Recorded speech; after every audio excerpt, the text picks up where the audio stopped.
하나님의 손을 구하는 삶 세 번째 시간입니다. 이제 어느덧 3주, 2월까지만 하면 이 책이 끝날 것 같습니다.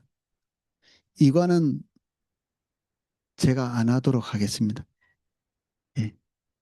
이과는 다른 과정을 통해서 또 접근할 수 있는 기회가 있으실 겁니다. 3과입니다.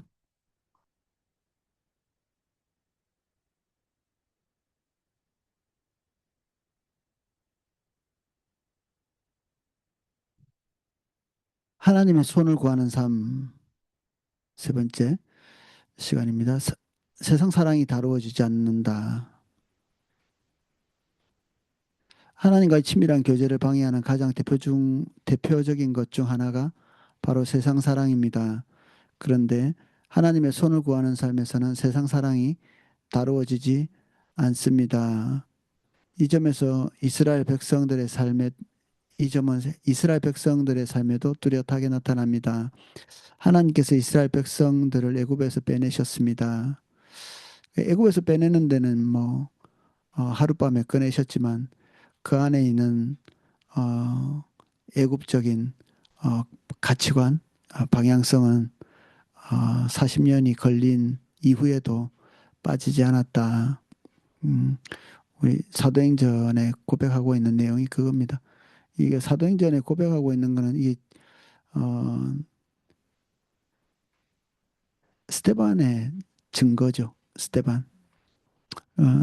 사실 이스라엘 사람들이 이런 관점을 가지고 있지 않습니다.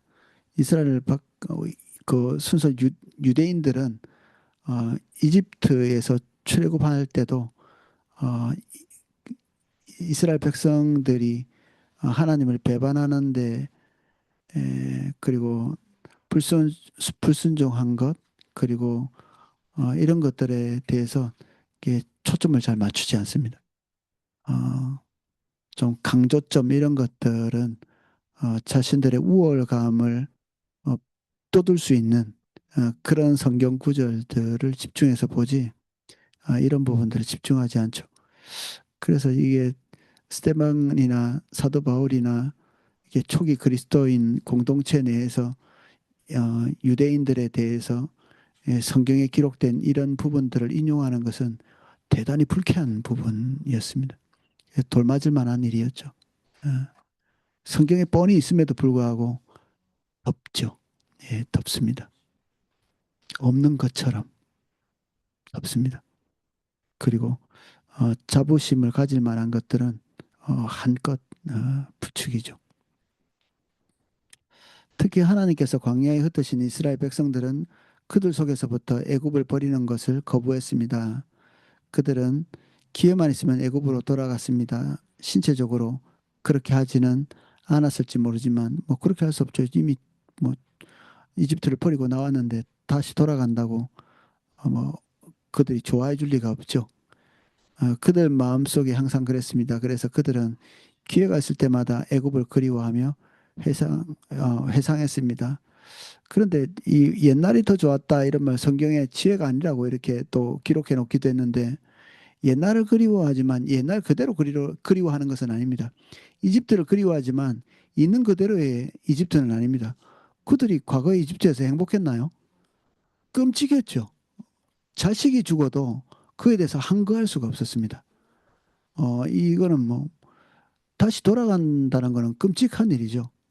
우리가 옛날이 좋았다 이렇게 하는데 옛날이 좋았다고 하는 사람 치고 옛날에 잘했던 사람이 별로 없는 것 같아요. 예, 오늘만 아니면 된다는 얘기겠죠. 옛날이 좋았다는 거는 오늘만 아니면 된다는. 이게 지혜가 아니라고 얘기했고, 그래서 과거가 좋았다, 옛날이 좋았다, 막 고기가 막 곁에 있을 때, 뭐 그때 너무 좋았던 것처럼 막 이렇게 얘기를 하고는 있는데, 그때는 그들이 여기에서 벗어나게 해달라고 부르짖었대요. 벗어나게 해달라고 부르짖었어요. 이 뭐 성경에 딱 기록되어 있는 명백한 사실인데 우리는 오늘 주님 따라가기 싫으면 과거를 미화시키는 경향이 있습니다. 미화. 주님 따라가는 것 외에는 다 좋은 거죠. 주님만 안 따라갈 수 있다면 뭐든지 다 좋으리. 그래서 거기에 우리는 특화되어 있는 부분이 있습니다.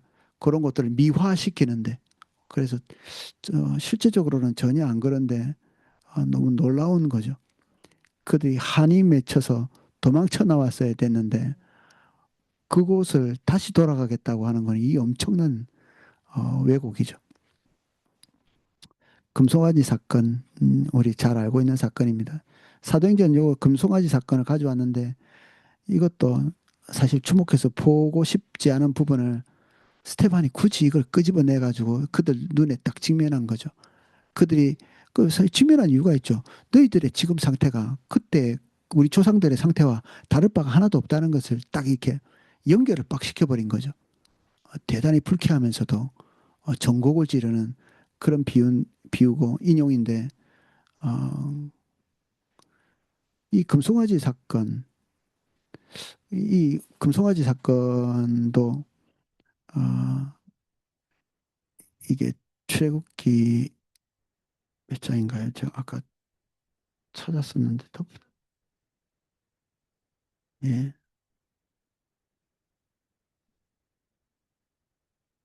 아,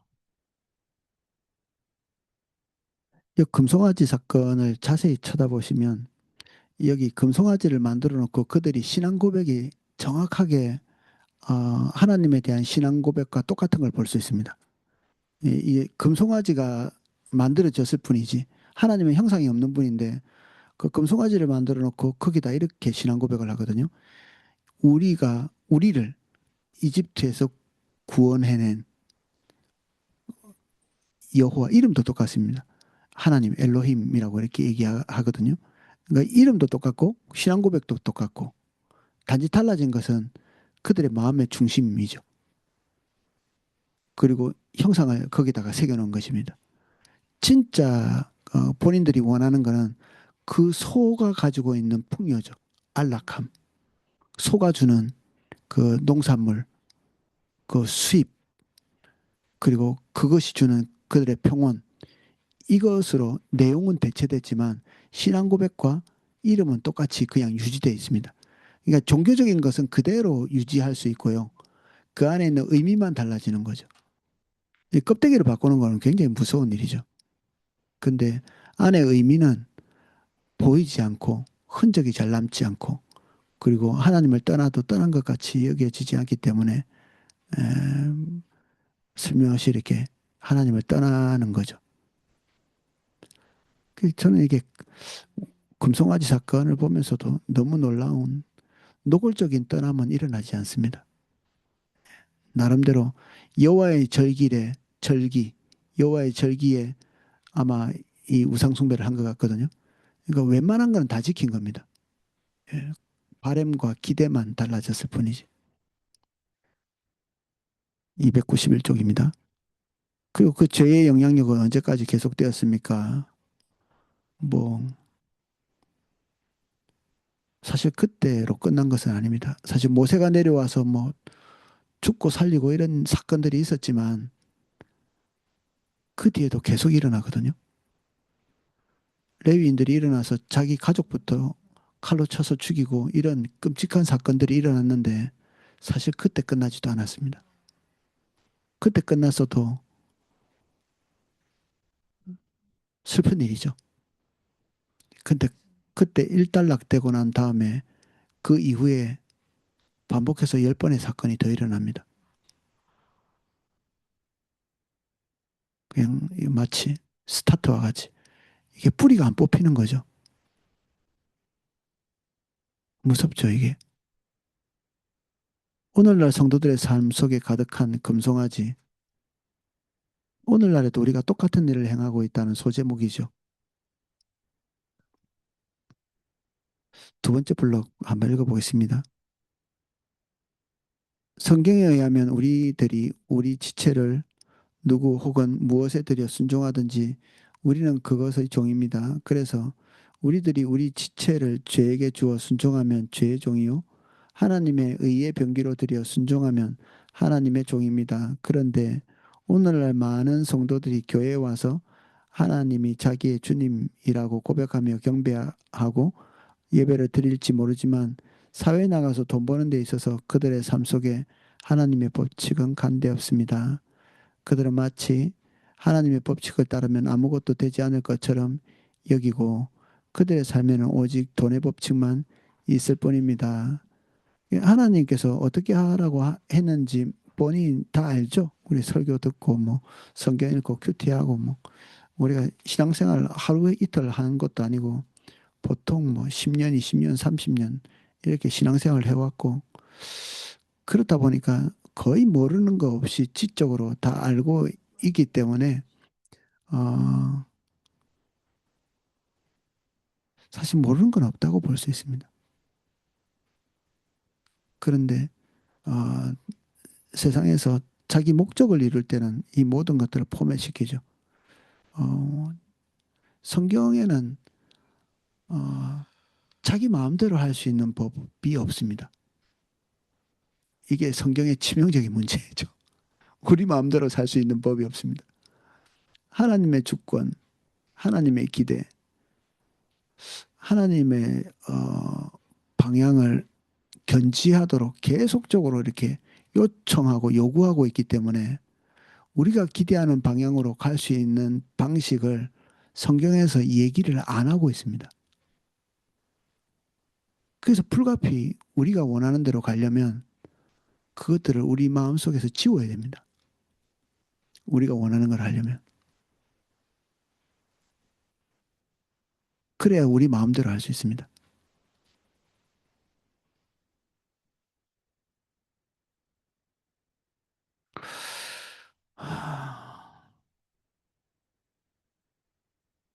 당신이 바로 우리를 인도하는 신입니다. 돈에게 우리는 그런 말 안 하죠. 우리가 어떻게 이런 말을 할 수 있겠습니까?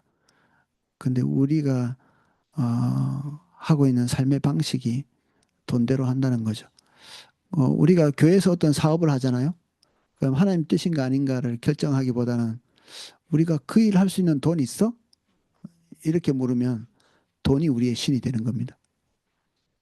하나님이 우리에게 뭔가 말씀하실 때 우리 환경이 돼? 돈이 돼? 그거 할 사람이 있어?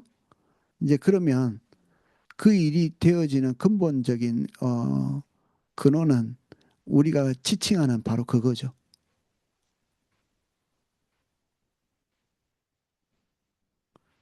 그래서 하나님의 음성을 분별하는 것은 너무 중요한 문제이고 만약에 그것이 되고 난다면 그 다음에는 다른 것들이 그 길에 어, 길의 성취에 요소가 되지 못한다는 것을 이해할 필요가 있죠.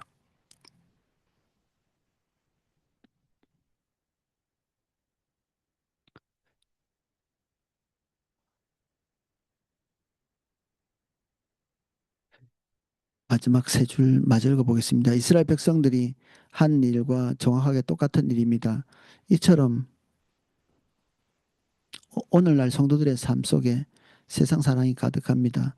그리고 이것 또한 오늘날 우리 가운데 팽배한 하나님의 손을 구하는 삶의 열매입니다. 하나님의 손을 구하고 우리의 열망을 향해서 달려가고 이런 것이 세상에서 지탄의 대상이 아니기 때문에 이런 것들을 하는 것들은 되게 쉽습니다. 청년들 이렇게 버킷리스트 100개 뭐 이렇게 해가지고 다 자기 소원을 따라서 살겠다고 결정하는 거잖아요. 아무도 그거 가지고 뭐라고 안 하죠. 이루었어 이러면 칭찬하지. 아이고 노력하더니 어, 원하는 바를 다 했구나. 너는 훌륭한 사람이야. 이렇게 얘기하지. 뭐 버킷리스트를 다 이루었다고 뭐 네가 문제가 있어 이러는 사람은 없죠. 그래서 우리는 세상에 나가서 음, 자기 마음대로 사는 일에 어, 관용을 베푸는 환경에 살고 있죠. 교회에서는 이게 관용이 잘 안 되죠. 그러니까 교회에서는 덮어놓고 그것을 관용할 수 있는 데 가서 자기 마음대로 하는 거죠. 교회는 뭐 다른 사람들이 어, 나를 뭐 보는 눈도 있고 그러니까 차마 그런 것들을 관찰할 수는 없죠. 우리의 소망을 관찰하기는 어렵습니다. 5번 참다운 순종이 없습니다.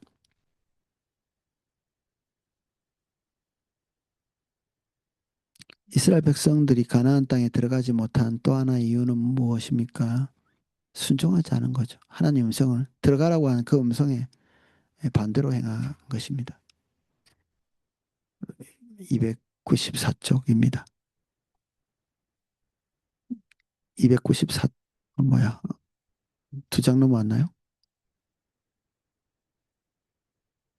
예, 제가 한 장 더 넘겼나요? 292쪽입니다. 불신과 불순종,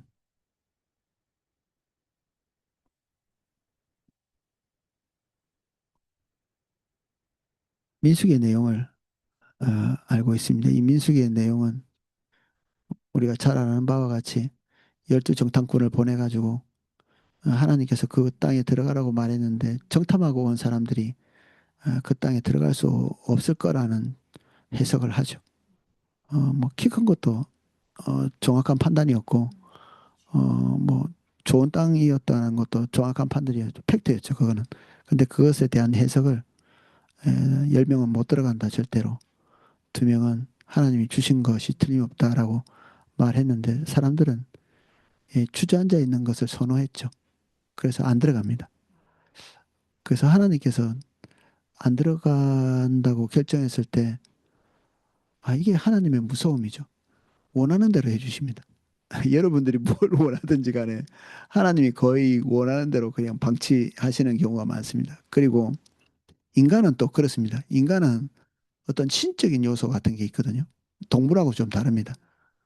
동물하고 다르게 자기의 환경을 자기가 원하고 그리고 꿈꾸는 대로 변화시켜 가거나 그것을 손에 쟁취할 수 있는 능력이 있습니다. 불신자도 있습니다. 그런 능력들이. 자기가 원하고 기대하고 바라는 것을 손에 쟁취하는. 그래서 하나님께서 내버려 두면 인간은 자기가 원하는 곳을 향해서 계속 가죠. 그래서 때때로 하나님께서 굳이 그것을 막지 않으면 인간은 자기 원하는 것들, 상상하는 것들을 다 이룰 겁니다.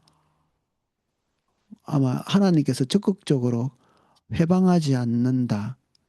그러면 인간은 자기가 원하는 모든 걸 다 할 수 있을 겁니다. 지금 과학기술 같은 것도 그렇게 가고 있죠. 인간이 기대하고 바라는 바대로 가고 있고 그렇게 될 겁니다. 하나님이 제지하시겠죠.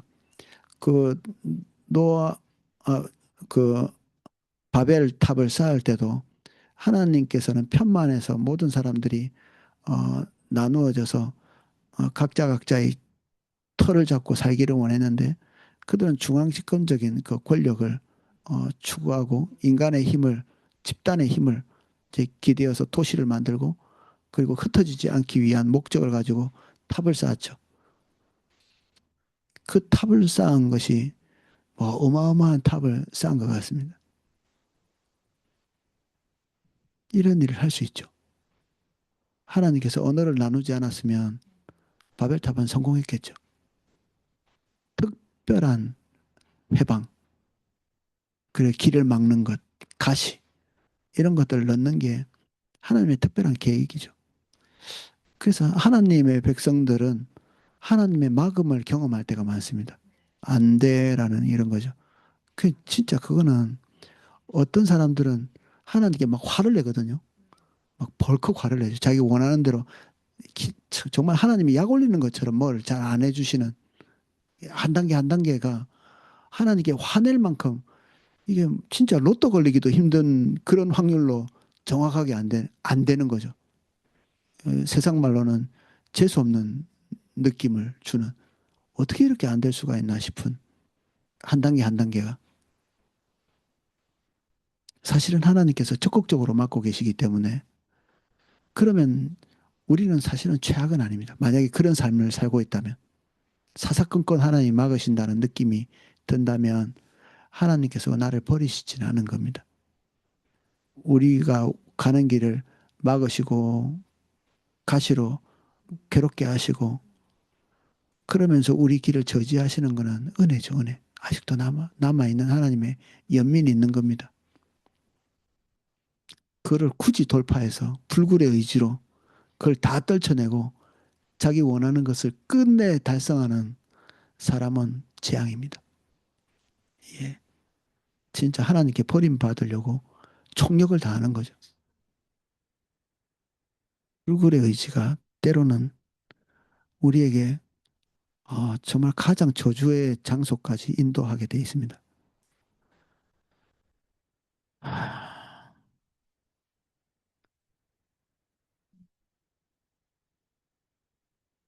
그는 하나님께서 들어가라고 할 때 들어가지 않겠다고 결단을 내립니다. 아,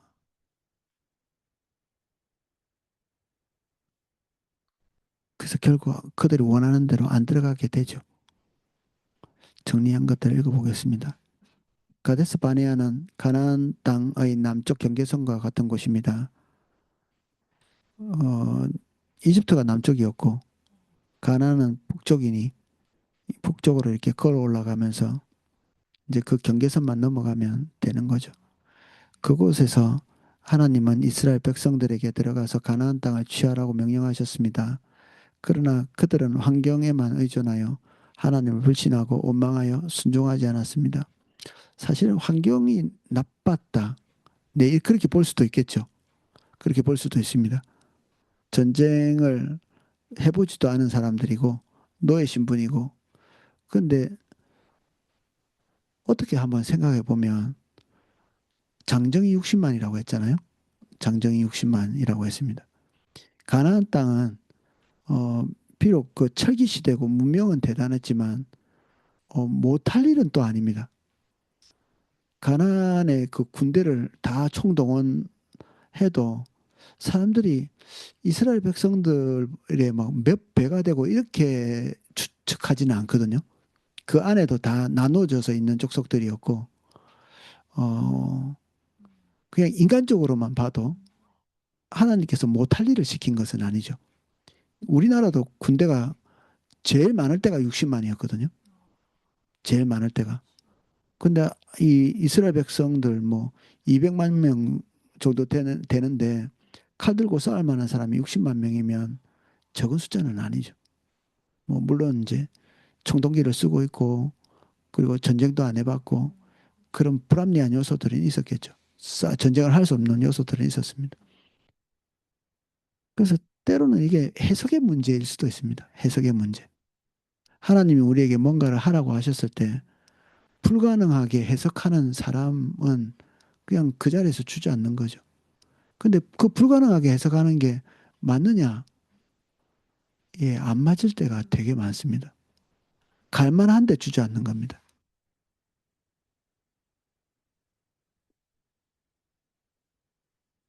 그래서 이게 환경이 이 객관적으로 이렇게 전쟁에서 승리할 수 없기 때문에 안 갔다. 이렇게 뭐 볼 수도 있겠죠. 해석에 따라서. 근데 더 이렇게 한번 고민해 보면 될 수도 있을 만한데 안 간 것입니다. 될 수도 있을 만한데 그들이 가지고 있는 하나님이 주신 축복과 자원을 생각해 볼 때 딱히 안 될 일도 아닌 거죠. 물론 항상 위험 요소는 있죠.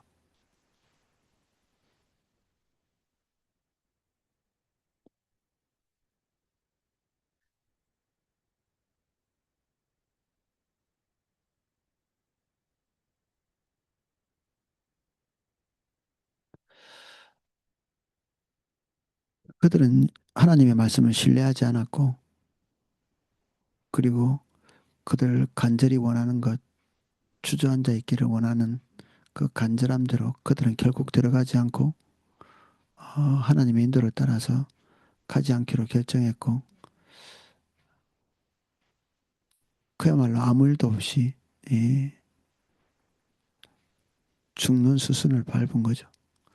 하나님의 인도를 따라서 안 가면 나머지는 이제 자연사 하는 것만 남아 있는 거죠. 우리가 이 땅에서 살면서 뭐 하겠습니까? 우리가 먹고 살다가 죽는 것밖에 없잖아요. 네, 그야말로 그렇게 사는 거죠. 그냥 먹고 살다가 이스라엘 백성들이 그야말로 먹고 살다가 광야에서 몽땅 다 죽어서 나오죠. 다음 세대만 살아서 나옵니다. 이런 것들은 너무 무서운 일이죠. 확률적으로 봐도 저는 어떻게 이렇게 전체자가 이렇게 하나님께 등을 돌릴 수 있을까? 그런 생각이 듭니다. 착한 사람도 있었을 거고. 근데 이 집단의 힘인 것 같아요. 한 개인이 어떤 집단에 속하고, 그리고 이 집단이 다 같이 뭔가를 결정하면 그것에 이렇게 따라가기가 너무 쉬운, 우리가 대한민국에 살고 있고 불신세계에 나름대로 살고 있고, 우리가 굳이 하나님의 말씀을 잊어버리려고 한다면 얼마든지 잊어버릴 수도 있는 환경 속에 살고 있기도 하다. 그래서 우리가 주님을 버리고 나면 그 삶을 격려할 만한 사람들도 우리 주변에 되게 많거든요. 종교에 깊이 빠지지 않는 사람이라고 칭찬할 수도 있고, 분별력이 있다고 이렇게 칭찬할 사람도 엄청나게 많을 겁니다. 하나님께서 우리에게 말씀하신 것대로 가지 않기로 결정했을 때 우리 주변에서 칭찬하고 격려하고 그런 사람들도 있을 겁니다. 그리고 그렇게 격려하는 사람들을 우리가 굳이 찾아다닐 수도 있죠.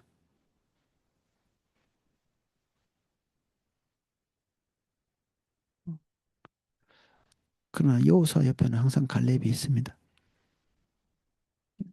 주의 인도를 따라서 가려고 하는 사람은 정말 소수일지 모르지만 주의 인도를 따라 가려고 하는 사람과 같이 대면해서 격려하면서 갈 수 있도록 하나님께서 은혜를 베푸십니다.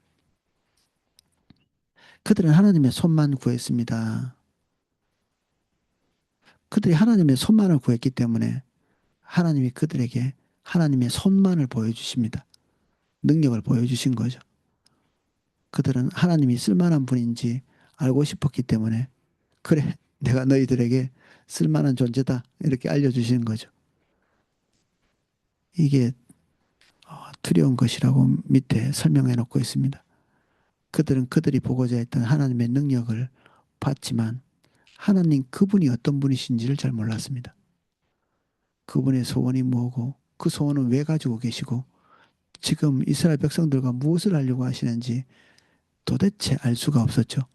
알려고 하지 않았기 때문에, 알려주신다 한들 알고 싶지 않았기 때문에 하나님이 그들에게 그런 것들을 보이시지 않습니다. 근데 모세는 달랐죠. 그의 목표는 주저앉아 있거나 자기 삶에 안주하는 것 아니었습니다. 자기 생애 버킷리스트, 이스라엘 백성들의 버킷리스트는 가나안에 들어가는 거죠. 모세는 그게 버킷리스트였다면 인생 망한 거죠. 근데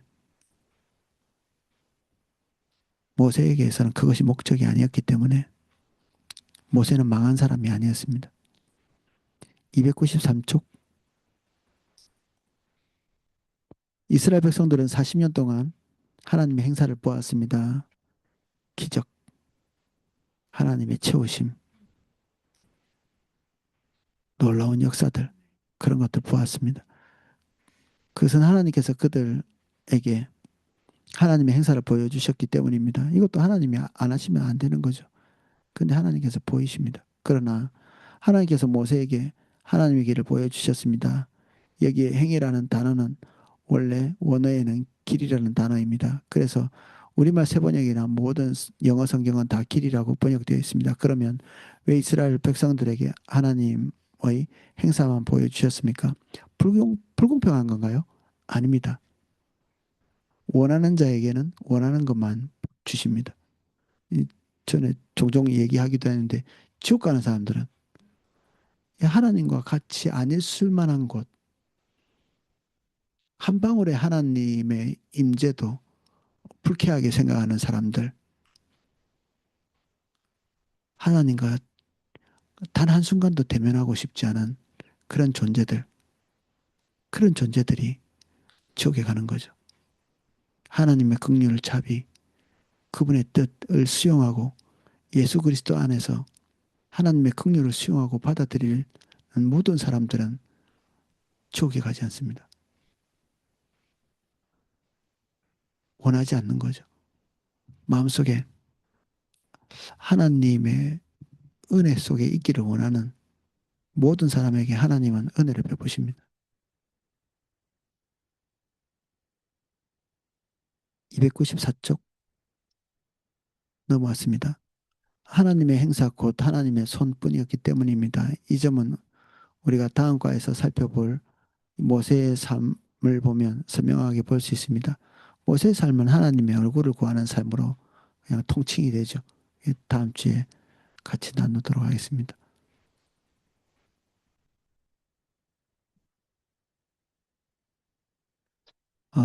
밑에부터 하나, 둘, 셋, 넷 이렇게 블럭이 있는데 여러 가지 예화들을 들고 있습니다.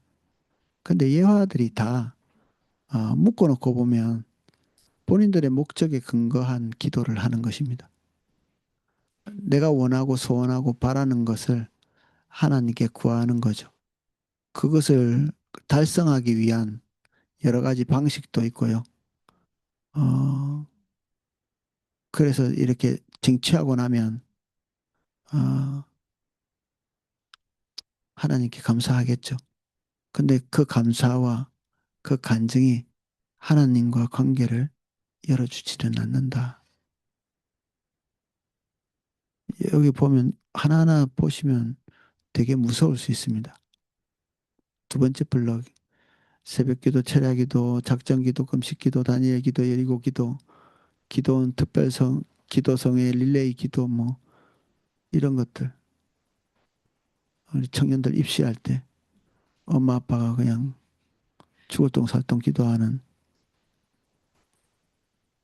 특별한 목적이 있는 거죠. 근데 이러한 것들 하나님하고는 상관없는 것들이기 때문에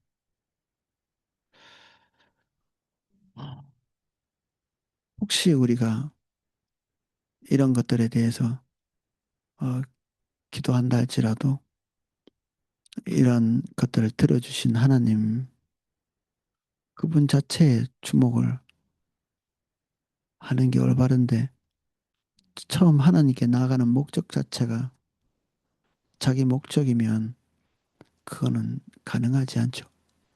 그런 결론이 가능하지 않습니다. 아이고, 이게 조금 지치네요.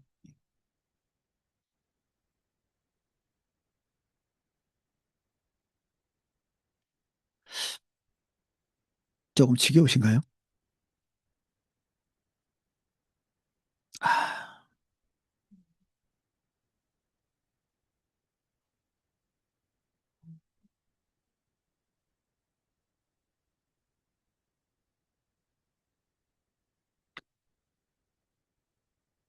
사실 여기 예화로 들고 있는 많은 케이스들이 우리가 자랑스럽게 말하던 것들도 제법 많을 겁니다. 하나님이 나를 사랑하셔서 이것도 들어주시고 저것도 들어주시고 내가 이렇게 몸부림치고 구했더니 이런 거 들어주셨고 저런 거 들어주셨고 엄청나게 많이 말할 수 있는 것들이 우리의 삶에 있을 겁니다. 근데 여기서는 그런 것들이 자랑할 만한 것이 아니다. 결론을 내립니다. 하나님이 손을 구해도 하나님 응답하시고 근데 그걸 통해서 혹시 우리가 주님을 알게 될까? 주님과의 관계를 세워갈 수 있을까? 뭐 그런 희망은 있겠지만 우리의 목적이 꺾이는 것은 쉬운 일은 아닌 것 같습니다. 영혼을 소멸하는 병, 영혼을 소멸하는 병, 뭐 영혼이 소멸된다는 병이잖아요. 이게 정의를 내리면 이렇습니다. 소원 성취를 했는데 그 소원 성취와 함께 찾아오는 영혼의 쇠약입니다. 우리 간절히 바라는 것들을 획득했는데 그 획득과 함께 영혼이 마르는 겁니다. 되게 무서운 건데 이거. 우리 신학교 때 그 선배가 자기 간증을 이렇게 하더라고요.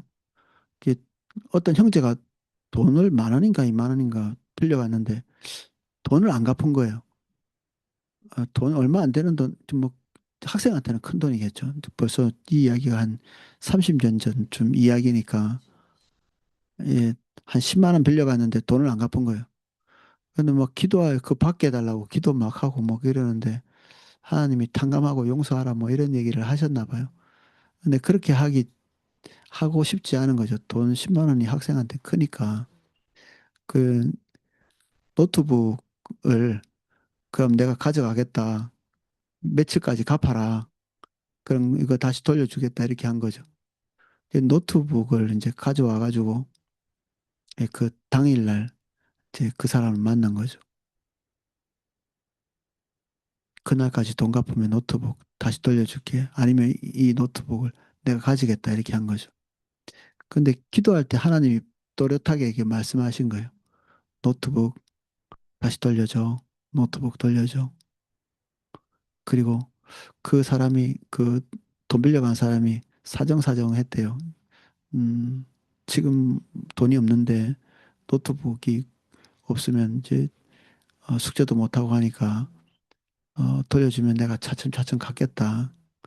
근데 안 갚고 그 안 갚을 게 분명하니까 뭐 볼 때 분위기상 노트북은 약속대로 그냥 내가 가지겠다 이렇게 결정 내린 거죠. 하나님 말씀대로 안 했죠. 들고 갔는데 들고 가자마자 고장이 난 거예요. 한 번도 써보지도 못하고 노트북이 꺼져서 켜지질 않는 너무 소름 끼치는 일이었습니다. 그때 제가 들을 때 저주받았다. 이게 이런 것이 저주 아닐까? 이런 것이 저주 아닐까? 신학생이 하나님의 인도를 따라서 해야 될 사인을 몇 번째 이렇게 받는데 자기가 받아야 되겠다고 생각하는 그 생각에 고착돼 가지고 가져왔는데 하나님께서 그거를 후 불어버리는 거죠.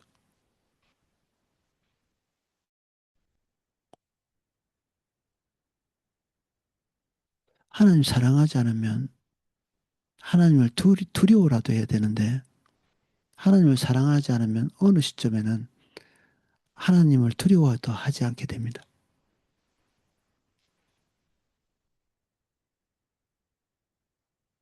아, 옆에 시편 있습니다.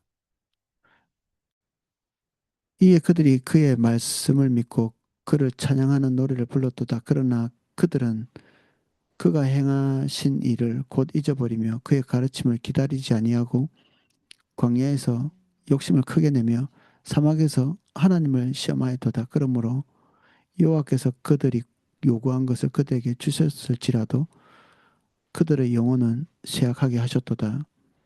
그들이 구하는 것들은 다 획득했죠. 근데 영혼이 쇠약했다. 굉장히 넓은 개념인데 이게 뭔 말이냐? 295쪽입니다. 마지막 블록입니다. 295쪽 마지막 블록. 우리들이 하나님의 손을 구하는 삶에서 돌이키지 않을 때 우리 영혼은 쇠약하게 됩니다. 우리 영혼은 서서히 말라 죽어갑니다. 그래서 우리는 하나님의 뜻과 길을 분간하지 못하게 됩니다. 하나하나가 너무 무서운 거 아닌가요? 계속 나옵니다. 분별력은 점점 상실되고 도대체 뭐가 맞는지를 모르게 됩니다. 처음엔 알았는데 이게 하나님의 음성을 모든 사람이 듣거든요. 초신자도 듣습니다. 초신자에게 맞춰서 하나님 말씀해 주십니다. 계속해서 예민해지죠. 순종하면 예민해집니다. 근데 하나를 거절하고 또 하나를 거절하고 또 하나를 덮어버리고 또 하나를 덮어버리면 나중에는 안 들리게 됩니다. 하나님 음성이.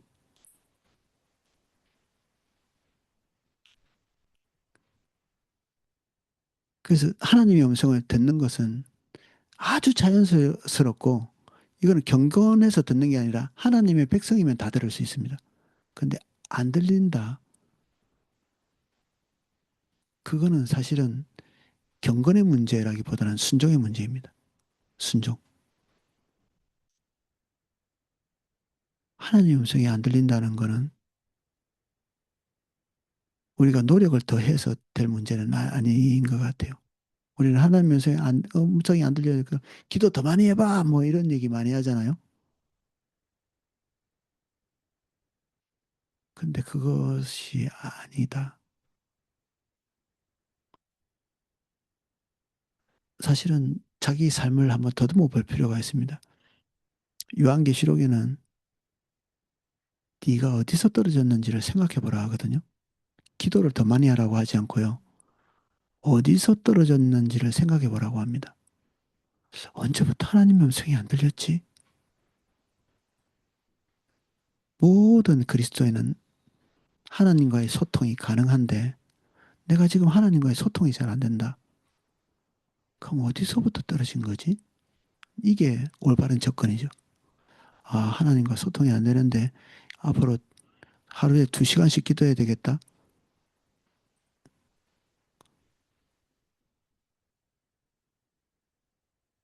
발상 자체가 조금 문제가 있죠.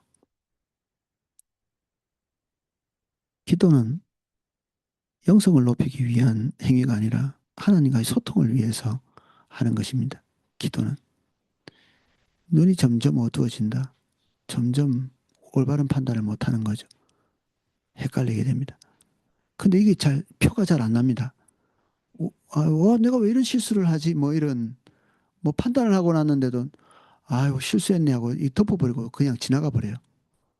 한 번, 2번 했을 때 눈치를 채고 자기가 분별력이 없다는 사실을 간파를 해야 되는데 거의 그렇게 하지 않은 이 부주의해집니다. 아이고, 뭐, 그럴 수도 있지, 인생이. 하나님께서 분별 잘 못하는데, 아이고, 누가 이렇게 정확하게 가나. 결국 신앙의 모양은 있으나 그 실제가 없는 바리새인의 삶과 같이 되어버리고 맙니다. 불신자하고 똑같이 사는 겁니다. 다를 바가 하나도 없이. 우리 삶에 하나님의 초월적인 개입들이 없은 지가 오래됐다. 불신자하고 다를 바가 별로 없다. 그러면 우리가 거의 죽은 겁니다.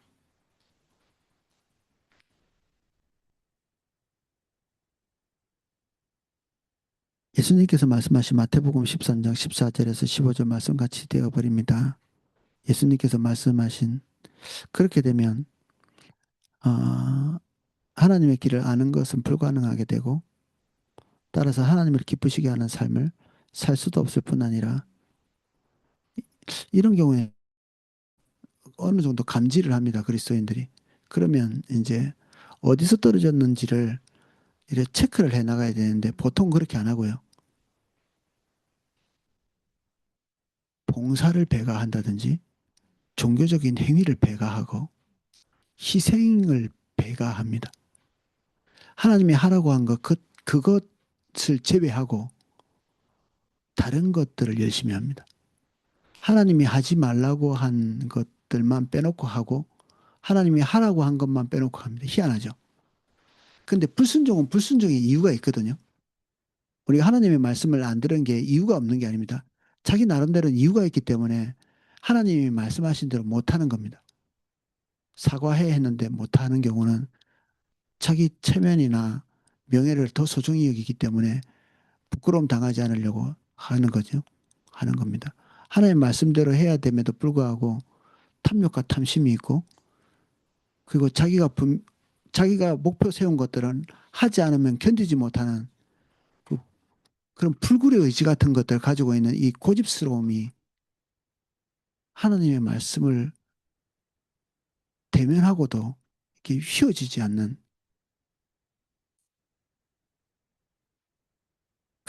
그래서 못 가는 거거든요. 근데 세상에 제일 어, 쉬운 게 하나님이 말씀하신 것 외에는 다 쉬워 보입니다. 그러니까 나머지 걸 양으로 채우는 겁니다. 하나님이 말씀하신 핵심적인 것을 못하는 죄책감을 나머지 헌신, 봉사 이런 걸로 이 무게를 늘리는 거죠. 그래서 저울에 대놓고 마음이 편안해하는 난 누가 보래도 누구보다도 나는 많이 하고 있어 이런 것들이죠. 누구보다도 하나님이 그 많이 하라고 하신 거 아닌데 우리 양심만 편한 것입니다.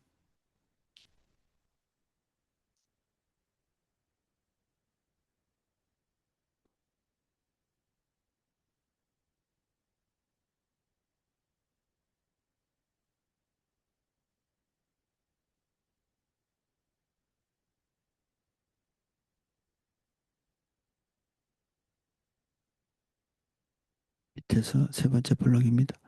하나님을 진실로 신뢰하는 믿음의 삶도 하나님께 순종하는 삶도 불가능해집니다. 하나님의 손을 구하는 삶은 이처럼 무섭습니다. 그래서 히브리서 3장은 바로 이 점을 우리에게 그렇게 강력히 경고하고 있는 것입니다. 순종하는 삶이 헌신이 없는 삶이 순종하는 삶이 아닙니다. 순종은 하나님의 말씀대로 하는 게 순종이거든요. 헌신을 많이 하는 게 순종이 아니고요. 순종을 안 하는 사람일수록 헌신이 많은 경우가 있습니다. 그래서 표가 잘 안 납니다. 어쩌면 그렇게 많은 양적인 헌신을 하기 때문에 사람들로부터 칭송을 받고 있을 수도 있거든요. 그러면 더 자기 확신이 커져가죠. 하나님께 용납받고 있을 거라고 생각하는 겁니다. 이스라엘 백성하고 똑같죠. 이스라엘 백성하고.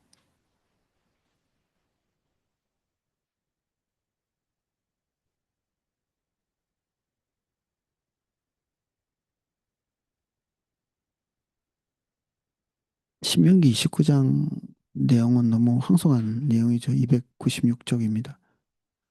모세가 온 이스라엘을 소집하고 그들에게 이르되 여호와께서 애굽 땅에서 너희 목전에 바로와 그의 모든 신하와 그의 온 땅에 행하신 모든 일을 너희가 보았나니 곧 그 큰 시험과 이적과 큰 기사를 내 눈으로 보았느니라. 그러나 깨닫는 마음과 보는 눈과 듣는 귀는 오늘 여호와께서 너희에게 주지 아니하셨느니라. 주께서 40년 동안 너희를 광야에서 인도하게 하셨 광야에서 인도하게 하셨거니와 너희 몸에 옷이 낡아지지 아니하였고 너희 발에 신이 헤어지지 아니하여 하나님께서 행하시는 놀라운 일들이 어떤 면에서는 자기 자신의 눈을 가린 거죠. 그래서 이게 가끔 제가 이렇게 좀 극단적인 표현일 수도 있는데 하나님의 은혜에 속지 마라 뭐 이런 얘기를 하거든요. 은혜 때문에 잘 가고 있다는 생각을 하게 되는 겁니다. 중대한 결손이 있는데도 불구하고 정리된 것을 읽어보겠습니다. 이스라엘 백성들은 참으로 놀라운 하나님의 행사를 보았습니다. 그러나 그들에게 보는 눈, 듣는 귀, 깨닫는 마음이 주어지지 않았습니다. 봐야 되고 들어야 되는데 그리고 깨달아야 되는데 그것이 안 되어지는 겁니다. 즉 영적 분별력이 주어지지 않았습니다. 그래서 그들이 하나님의 길을 아는 것은 가능하지 않았던 것입니다. 영적 분별력이 가려지는 것 이것이 바로 하나님의 손을 구하는 삶의 가장 치명적인 결과입니다. 그래서 어디서 떨어졌는지를 생각해서 거기서부터 돌이켜야 합니다. 이게 10년 된 문제일 수도 있고요. 작년 문제일 수도 있습니다. 어제의 문제일 수도 있고 그때부터 빗나가기 시작해서 이게 증상이 나타나는 데까지는 몇 년이 걸릴 수 있습니다. 금방 문제가 생기지 않습니다. 어떤 것들은 금방 문제가 생길 수 있겠죠. 아침에 범죄했는데 오후에 뭔가가 문제가 생긴다든지 이럴 수 있겠죠. 근데 인생의 중요한 문제일수록 시간이 좀 걸립니다. 증명되는데. 결혼, 이사, 진로 이런 문제들 결과가 하루아침에 잘 나타나지 않거든요. 중요한 문제면 중요한 문제일수록 하나님의 인도를 따라서 결정하지 않을 때 당장이 하루 이틀 만에 드러나지 않고 서서히 올바른 결정이 아니라는 사실이 수면 위에 천천히 떠오르죠. 잘못 갔다는 것을 깨달았을 때 돌이키려고 하는데 안 돌이켜집니다. 그렇게 돌이키려고 할 때 이미 치료해야 될 희생이 너무 큰 겁니다. 그때는 이미 불순종해서 쌓아놓은 탑이 너무 높기 때문에 1년, 2년, 3년, 4년, 5년 동안 쌓아놨기 때문에 그것들을 뒤집어 엎고 다시 주님을 따라가는 게 처음 불순종했을 때보다 10배는 더 어려운 거죠. 그래서 나중에는 뭔가 잘못됐다고 생각하는데 차마 돌이키지 못합니다. 그래서 샘물교회 선교에 많은 교회들이 따라오다가 주저앉는 겁니다. 이미 잘못 왔기 때문에 다 뒤집어 볼 용기가 없는 거죠. 처음부터 순전함으로 출발해야 끝까지 갈 수 있습니다. 그리고 하나님이 우리에게 말씀하신 것들, 어, 우리의 기대만 내려놓으면 하나님의 음성은 깨끗하게 들립니다. 우리의 바람, 우리의 기대, 우리의 간절함이 내려지고 나면, 그리고 하나님의 결정이다. 그러면 그게 내 결정입니다. 하나님의 결정이 있고 내 결정이 따로 있다고 생각하시는 분이 있는데, 이게 도대체 이게 무슨 논리입니까? 그리스도인이. 하나님의 결정이 내 결정입니다. 하나님이 결정하셨으면 자동적으로 내가 거기에 있어야 되는 겁니다. 하나님의 결정과 내 결정이 분리되어 있는 사람은 이게 엇박을 갈 가능성이 많습니다. 이게 쩔뚝거리는 거죠, 계속. 가능한 한 빠른 시간 내 주님의 인도를 따라서 결정하는 게 좋죠. 더디면 더딜수록 순종하기는 더 어렵고 순종을 위한 대가는 커집니다. 어쩌면 어느 시점에는 못 가게 되는 수도 있습니다. 이스라엘 백성처럼 못 가게 되는 수가 있습니다. 특히 나이가 많을수록 더 주의가 필요합니다. 왜냐하면 실패해서 돌이킬 수 있는 기회가 많이 없습니다. 젊은 사람은 나름대로 잘못 결정한 것도 회복할 수 있는 시간이라도 있는데 우리는 한 번 뭔가를 중대하게 잘못 결정하고 나면 그리고 내 소망, 내 기대, 내 바램대로 뭔가를 결정하고 나면 너무 많은 시간이 흘러버려서 주님의 인도를 따라서 가려고 할 때쯤에는 사실은 기회가 없는 경우가 많습니다.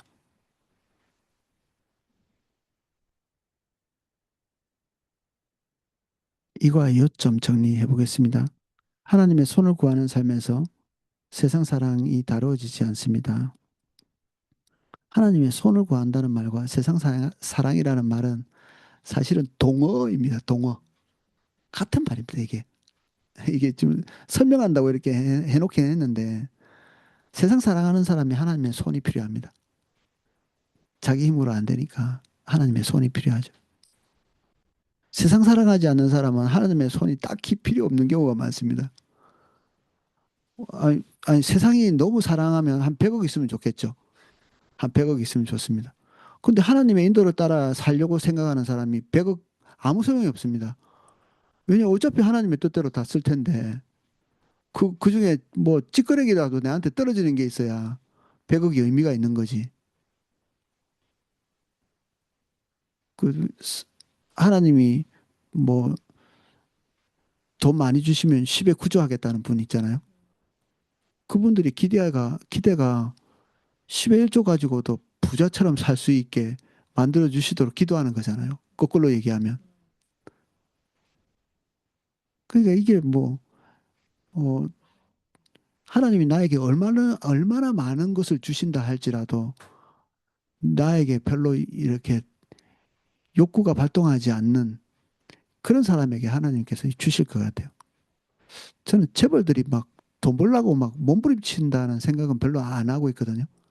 저는 별로 그런 생각이 안 들더라고요.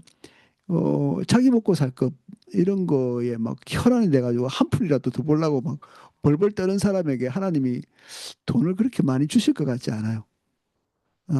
다른 유혹이 있었겠고 다른 뭐 범죄는 있을지 모르겠는데 최소한 그 영역에 있어서는 아마 어떤 달관한 영역이 있지 않을까 싶어요.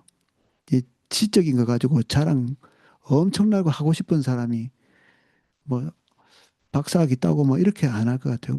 아마 박사학위 있는 분들은 그게 대수롭지 않게 제가 만나보니까 그렇더라고요. 우리 성도님 중에 진짜 학벌 좋은 분들이 있는데 저는 뭐 제법 그분하고 만난 지도 오래됐는데 한 번도 내색도 안 하고 뭐 아이 뭐 동창회 갔더니 이런 말이라도 한 번 하면 알 텐데 생전 그런 말씀도 없어요.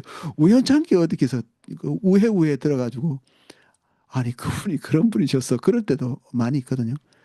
근데 그분이 뭐 완전하다는 게 아니라 하나님께서 우리에게 다른 사람보다 탁월함을 주실 때는 그거 가지고 자빠질 사람에게 어떻게 주겠습니까? 넘어질 사람에게 안 주시죠. 그래도 어떤 특정한 영역에서 은혜를 주신다면 그거 가지고 우쭐대는 사람이 아닙니다. 우리는 어떤 사람이 나보다 좀 낫다 또는 이러면 그거 가지고 우쭐거릴 거라는 생각을 많이 하거든요. 그 보통 안 그래요. 그 다른 사람을 이해 못할 수는 있겠죠. 머리 좋은 사람이 머리 나쁜 사람이 이해 잘 못하거든요. 왜 못하지? 왜 미적분을 못 풀지? 그 이런 이게 이해가 잘 안 되는 거죠. 이 쉬운 거를 본인 혼자 쉬운 건데 왜 못하지? 제가 옛날에 설교를 왜 못하지? 어떤 신학생이 어떻게 설교하면 되냐고 저한테 물어보길래 야 하나님께 기도하고 올라가서 주님 인도를 따라서 그냥 입만 열어 이렇게 했거든요. 이게 이분이 강단에 올라가서 10분 동안 침묵하고 한마디도 거의 한 두세 마디 하다가 10분 동안 가만히 서 있더니 얼굴이 붉어져서 내려오더라고요. 저도 좀 충격이었고 본인도 충격이었고 그래서 그분은 저를 떠났습니다. 제가 잘못 가르쳐가지고 그 내 말대로 했더니 망한 거죠. 본인은 개망신 당하고 어, 제가 가만히 생각해 보니까 저에게 주신 은혜예요. 그냥 제가 성경 너무 좋아하고 그리고 어, 성 뒤돌아보고 보니까 저는 그때까지만 해도 한 1,000번 넘게 설교를 했더라고요. 그래서 올라가면 그냥 이게 루틴에서 엄청나게 쉬워진 거죠. 이게 뭔가 이렇게 열린 겁니다. 은사도 은사고 하도 많이 하다 보니까 성경 보는 안목이나 이걸 전달하는 이게 그냥 안목이 열려가지고 잘한 건데, 어, 우쭐거리는 거는 아닌데, 남도 그렇다고 생각하는 거죠. 남도. 그래서 보통 사람들이 자기 자원이 많아서 교만한 사람은 없는 것 같아요. 그래서 우리가 어떤 사람이 큰 자원, 많은 자원을 가지고 있다고 교만하다 이렇게 판단하는 것은 오판일 수도 있습니다. 내가 그 앞에서 좀 부끄럽죠. 미적분을 푸는 것이 뭐 별것도 아닌 사람 앞에서 저 인수분해도 못하는 나의 모습을 부끄러워할 수는 있겠죠. 그 그럴 수는 있는데 실제적으로 그 사람이 그렇지는 않더라고요. 그 사람은 또 뭐 다른 부분에 연약함들이 있을 수 있죠. 오늘 좀 분위기는 좀 무겁죠. 이런 내용들이 오늘로서 끝입니다. 오늘로서 뭐 이 불편한 내용들을 이제 다시 안 보셔도 됩니다. 근데 잊어버리시면 안 됩니다. 그래서 이거 꼭 염두에 두셔야 됩니다. 마음속에. 그리고 자기 자신을 점검하는데 꼭 쓰셔야 되고 다음 주는 모세가 어떻게 어떤 특성을 가지고 있는지 이제 긍정적인 것들을 보고 또 그렇게 어떻게 달려가면 되는지 또 보고 어, 사실 지금까지 하나님의 손을 구하는 것 하나, 둘, 셋 여러분들에게 개인적으로 적용이 안 되는 부분도 상당수 있었을 것 같습니다. 주님의 인도를 따라서 가면서 많이 들으시면서 조정해 오셨기 때문에 그래도 이것이 우리 속에 있어야 그래도 마음의 어떤 경계가 되니까 어, 오늘은 늦게 시작해서 어, 소그룹 모임을 생략하도록 하겠습니다. 소그룹 싫어하시는 분들도 많이 있고 이제 저하고 만날 시간이 2주밖에 안 남았습니다. 이 2주 동안에 끝까지 또